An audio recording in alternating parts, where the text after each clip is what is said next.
Welcome back to Ant on the Move, where we're going behind the scenes at Manta Aquarium. As we enter the aquarium, please be advised that the machinery used to filter the water is extremely loud, and it was impossible to take the volume down and still be able to hear the aquarius speak. So if you are using headphones, you may want to lower the volume. Now, enjoy this inside look at Manta Aquarium at SeaWorld Orlando in 2023. Then here we sell here. Right. Because they make I got this. Here it is. Hold it, you there. Oh man, you're gonna carry these? No?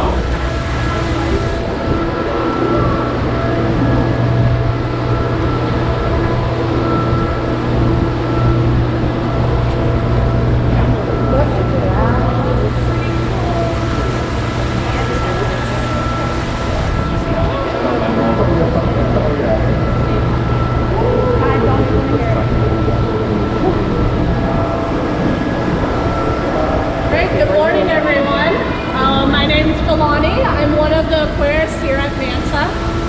Just to kind of orient you guys a little bit, if you've ever gone through, ridden the roller coaster, the ride line is right underneath us.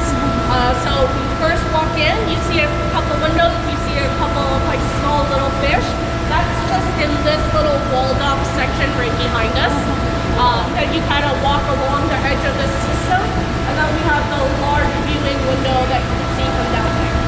If you walk through our aquarium galleries, we have a large 12,000 gallon live coral tank. It's the first exhibit you see. That glowing hole in the floor is that exhibit. All that glows from all of the lights that we have just to help those corals stay alive and keep growing. We have our platform right here that you can walk underneath and watch us feed this exhibit. Seafood tank, which is those two squares down there. The top of our sea dragon exhibit is back in that corner, and then there is a large viewing window that you can see look through down in the gallery. So from all those little tiny windows you see downstairs, you can see this is much larger than you probably thought looking from down below.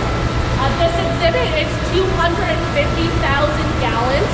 So it's a lot of water to manage, and since we have a decent amount of water, we have quite a few animals in here.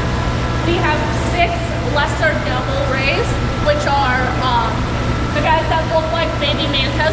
They are not baby mantas. They are a similar species, and these guys are actually local. You can find them here in Florida. We have our black watch ray down here, and our leopard ray that just, what type of one? A black watch. Okay. Yeah. Not. She is Indo-Pacific. Okay. We have 4 Atlantic shovel-nosed guitarfish. We have 1 now on that platform over there. And then we have some bonnet-head sharks. They are great guys. They look like little hammerheads. They're not. They just look like little bonnets. And then we also have a zebra shark. She's laying down up front.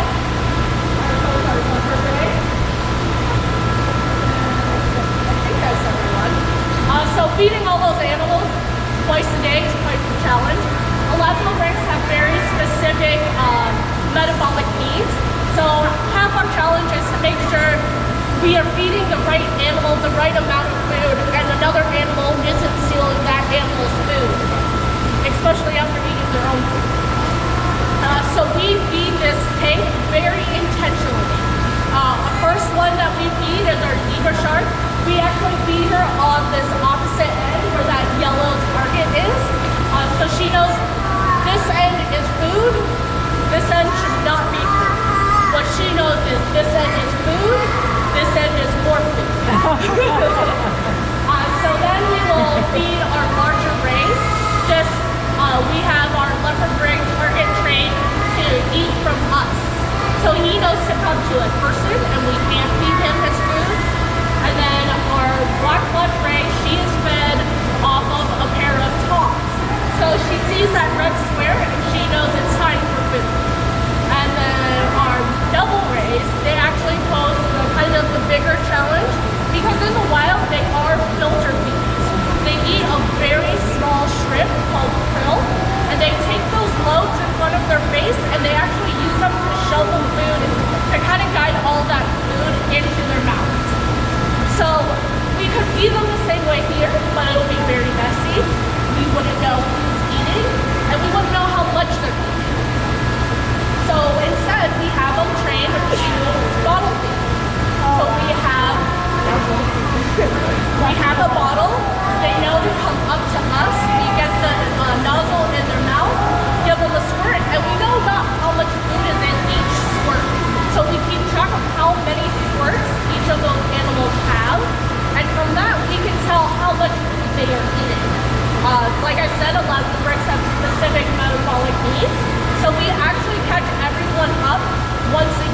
take some measurements, we take their weights, and then we can adjust their diet depending on what their weight is compared to the prior year. So generally we try to feed them between 3 to 5% of their body weight. Too much, they might gain too much weight. Too little, they might not be able to keep up with their activity levels in here. And so then last we feed our guitar fish and our bottomheads, and we feed them by broadcast feed. So essentially we are just feeding out of buffet food, which is why we feed everyone else first. If we do everything correctly, they should be full and happy, and they won't try to come to the broadcast. They do. Feed these first. Yeah.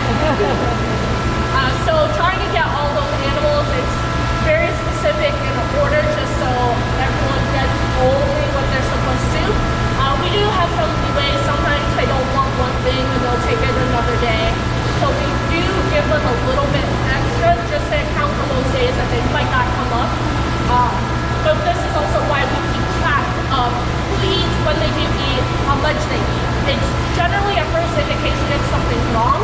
Just like how we don't like to eat when we're sick, neither do they. Does anyone else have any questions?